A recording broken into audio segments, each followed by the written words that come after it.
میں نے شیخ الہند جو علماء دیوبند کے سب کے استاد اور اس دیوبند مدرسہ کے پہلے شاگرد ہیں، 1864 میں دیوبند کی بنیاد رکھی گئی۔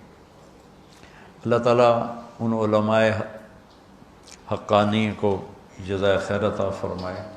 انگریز کی محنت تھی کہ انڈیا کو اسپین بنا دیں، جیسے اسپین سے اسلام کا نام مٹ گیا۔ 800 سال کی حکومت کے بعد اسپین میں اللہ کا نام لینے والا ایک نہ بچا، ایک۔ ایسے انہوں نے دھو کے رکھ دیا۔ اور وہ قرطبہ کی جامع مسجد جہاں علامہ قرطبی جیسے بیٹھ کے تفسیر بیان کیا کرتے تھے، وہ ساری گرجا بنی پڑی، ساری صرف محراب کے پاس تھوڑی سی جگہ انہوں نے کور کی ہوئی ہے، بس اتنی جتنی یہ 2 پلر ہیں، تو ایسے کر کے انہوں نے باڑ لگا دی ہے۔ وہ محراب اپنی اصل جگہ میں بالکل درمیان میں انہوں نے گرجا بنا دیا، بت رکھے ہوئے ہیں، تصویریں ہیں، مسجد کے در و دیوار روتے ہیں، نوحہ گناہ ہے کہ ہائے مسجد مرثیہ خواہ ہے کہ نمازی نہ رہے۔ مرثیہ تو مسجد قرطبہ کا میں دیکھ کر آیا ہوں۔ تو انگریز کی یہ محنت تھی کہ یہاں سے دھو دیا جائے اسلام کو۔ اللہ علماء دیوبند کے درجات بلند فرمائے۔ 1864 میں پہلے یہ حضرات جنگ آزادی میں شریک ہوئے، اور شاملی جہاں علماء دیوبند نے جہاد کیا، حافظ ضامن شہید ہوئے اور کوئی بڑے بڑے شہید ہوئے، کچھ بچ گئے۔ وہ شاملی اب ایک بہت بڑا قصبہ بن چکا ہے۔ میں 89 میں وہاں گیا تھا، تو جب سیاسی طور پر پوری مات کھا گئے اور قوت ہاتھ سے نکل گئی، کیونکہ اپنے ہی جب غیر بن جائیں، کسی کی غداری سے ملک نہیں ڈوبتا، کسی ایک کی غداری سے۔ وہ ایک دیگ کا چاول ہوتا ہے، سارے ہی بگڑ چکے ہوتے ہیں، تب تباہی آتی ہے، تب غداری بھی اپنی قوت دکھاتی ہے، ورنہ ایک آدھ کی غداری سے قوم ہو تو اس سے کچھ نہیں ہوتا ہے۔ تو ذرا میر جعفر نہیں، سارے ہی اسی کا شکارہ بن، میر صادق نہیں، سب ایسے ہو چکے تھے۔ تو وہ جنگ آزادی اپنوں ہی کا شکار ہو گئی۔ ایک رجب علی تھا، ایک نجف خان تھا، ایک الہی بخش تھا، ایک شجاع الدولہ تھا۔ یہ لوگ تھے جنہوں نے دلی کا راستہ صاف کیا انگریز کے لیے، تو اپنے ہی تھے۔ اس کے بدلے میں رجب علی کو انہوں نے اتنا سونا دیا کہ اس نے امبالے میں پورا ایک فوارہ سونے کا بنایا جس میں شراب نکلتی تھی۔ وہ کمبخت شام کو بیٹھ کے شراب پیتا تھا اپنے ساتھیوں کے ساتھ، کہ وہ پانی کی وجہ وہ شراب نکلتی تھی۔ تو اس طرح جب قوم ڈوبتی ہے، اس کے افرادوں کے ضمیر بک جاتے ہیں، تو پھر ملاح کشتی کے پھٹے ٹوٹ جائیں تو ملاح کہاں پار لگائے گا اسے؟ تو ہندوستان کی قیادت اور وہاں کی جو ریاستیں تھیں وہ اپنی استعدادیں ختم کر چکی تھیں، تو اللہ تعالیٰ نے چند لوگوں کے دل میں ڈالا کہ اب اسلام کو بچایا جائے۔ اب پھیلانے کی بجائے بچانے کا فکر تھا۔ تو 1864 میں مولانا قاسم صاحب نانوتوی رحمۃ اللہ تعالیٰ علیہ نے دیوبند میں ایک چھپر ڈالا، مسجد بنائی بغیر چھت کے، اور ایک چھپر جس میں ایک طالب علم اور ایک استاد اور ایک انار کا درخت۔ 89 میں وہ انار کا درخت میں دیکھ کے آیا تھا، وہ 1864 اور میں گیا تھا 1999۔ 100 سال سے اوپر انار کا درخت 15-20 سال کے بعد خشک ہو جاتا ہے۔ ہم تو ہمارا باغ تھا انار کے، والد صاحب نے لگایا تھا، ہم تو سنبھال ہی نہ سکے، پھر ہم نے اکھڑوا دیا سارا۔ تو وہ 15-20 سال سے اوپر انار کا درخت نہیں جاتا، خشک ہو جاتا۔ تو اس انار کو 100 سال سے اوپر ہو چکا تھا اور وہ سر سبز کھڑا ہوا تھا۔ چھتے والی مسجد کہتے ہیں جہاں وہ مولانا سید خان صاحب، میں اور کچھ اور ان کے ساتھی، ہم وہاں دیوبند گئے تھے، تو وہاں وہ انار کا درخت دیکھا تھا تھوڑا سا۔ اور بعد میں پتہ نہیں کس کے دل میں آیا کہ یہ تو لوگ اس کی اب وہ کوئی عقیدت میں پتے لے رہا ہے، کوئی کچھ لے رہا ہے، انہیں کاٹ کے پھینک دیا۔ میرے جی میں تھا کاٹتے نہیں، ویسے اس کی حفاظت رکھتے تھے، ایک تاریخی چیز ہوتی، یادگار ہوتی، جب تک کھڑا رہتا، اتنا غلوب بھی ٹھیک نہیں ہے۔ تو 1864 میں استاد کا نام محمود احمد اور شاگرد کا نام محمود الحسن،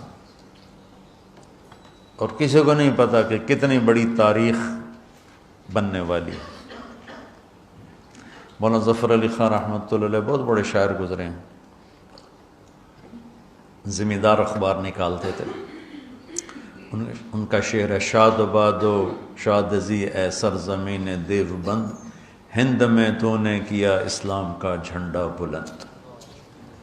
ہندوستان تو بدعات اور رسومات اور جہالت علم سے مناسبت ہی کوئی نہیں تھی۔ سب پیروں فقیروں، جو جاہل پیر فقیر تو ہمارا سرمایہ ہیں، پر جو صحیح ہوں، لیکن وہ جاہلوں سے جڑے ہوئے تھے۔ تو شاہ ولی اللہ رحمۃ اللہ علیہ پہلی ہستی ہیں جو انڈیا میں حدیث کو لائے، ورنہ فقہ اور منطق مجھے آج تک سمجھ میں نہیں آیا کہ منطق کی ضرورت کیا ہے علم دین کے اندر، مجھے نہیں سمجھ میں آیا۔ یا لیت شعری، کوئی مجھے سمجھا دیں۔ تو شاہ ولی اللہ رحمۃ اللہ علیہ پہلی ہستی ہیں جو حدیث کو لے کر آئے، اور لہذا جتنے یہاں حدیث کے سلسلے میں شاہ ولی اللہ پر مل جاتے ہیں، مطلب میرا سلسلہ محمد عبداللہ، خیر محمد یاسین، جو میری قراءتاً ہے، ایک ہے اجازتاً، وہ بھی بتاتا ہوں۔ محمد یاسین، محمود الحسن جن کو شیخ الہند کہتے ہیں، محمد قاسم، عبد الغنی، محمد اسحاق، عبد العزیز، شاہ ولی اللہ، اور جو میری اجازتاً ہے وہ عزیر گل، محمود الحسن۔ اس طرح 3 واسطے بیچ میں نکل جاتے ہیں، میرے نصیب میں تھا عالی سند ہونا۔ عزیر گل، محمود الحسن، محمد قاسم، عبد الغنی، محمد اسحاق، عبد العزیز، شاہ ولی اللہ۔ شاہ ولی اللہ پہ دیوبندی، بریلوی، اہل حدیث سب کی حدیث کی سند ان پر آ کر کٹھی ہو جاتی۔ تو اللہ تعالیٰ نے مولانا قاسم نانوتوی رحمۃ اللہ علیہ کے ذریعے سے 1864 میں ایک چھوٹی سی بنیاد قائم کی، جس کو اللہ تعالیٰ نے اتنا بڑا درخت بنایا کہ انگریز کی ساری سازش ناکام ہونے کے پیچھے دیوبند اور اس کے علاوہ اور جنہوں نے، صرف میں دیوبند کی بات کہوں تو یہ ناانصافی ہوگی، دیوبند اس میں سر فہرست ہے، اور سر فہرست میں بہت اوپر ہے، اور باقی مخلصین نے جو محنتیں کی تو اللہ تعالیٰ نے یہاں اسلام کو باقی رکھا، اور آج ہم اس خطے میں مسلمان بن کر زندہ ہیں۔ یہ اس وقت کے ان مخلصین کی محنت ہے جس میں علماء دیوبند کا ایک بہت نمایاں کردار ہے، اور ہم انہی کے شاگردوں میں سے ہیں۔ اہل السنت والجماعت کی ترجمانی جو انہوں نے فرمائی اور کی، ہم اس کو زیادہ صحیح کہتے ہیں، اور باقی سب کا احترام کرتے ہیں، سب کو عزت دیتے ہیں، سب کے لیے اچھے جذبات رکھتے ہیں، کسی کے لیے نفرت، کسی کے لیے کفر کے دعوے کرنے سے ہم بیزار ہیں اور بری الذمہ ہیں۔ تو شیخ الہند رحمۃ اللہ علیہ کی میں بات آپ کو سنا رہا تھا، یہ پہلے استاد بنے، پہلے شاگرد بنے، پھر پہلے استاد بنے، پھر یہ شیخ الحدیث بنے۔ یہ مالٹا میں قید ہوئے تو وہاں سے واپس آئے تو فرمایا کہ 3 سال میں نے غور کیا ہے کہ امت کے زوال کے 2 سبب ہیں، ایک قرآن سے دوری اور ایک آپس کے لڑائی جھگڑے اور اختلاف۔ تو میری اب بقایا جو زندگی ہے، میں قرآن کی تعلیم کو عام کروں گا اور امت کو امت بناؤں گا۔ یہ محمود تو دیوبندیت کا پیغام ہے کہ امت امت بنے، لیکن ہم ہی اگر فرقہ واریت کو ہوا دینے لگ گئے تو پھر حق گوئی کہاں رہ گئی اور امت بنا کہاں رہ گیا۔ تو اللہ نے اپنے فضل سے ایک سلسلہ شروع کروایا۔ 1999 میں میرا خواب تھا کہ ایک مدرسہ ہو، جس میں عربی تعلیم ہو، وہ بچے ایسے ہوں جن کا قرآن سے شغف ہو، حدیث سے شغف ہو، فقہ جہاں پر ہے وہاں چلی جائے۔ پہلا نمبر ہے قرآن، دوسرا نمبر ہے حدیث، اور تیسرا نمبر ہے فقہ۔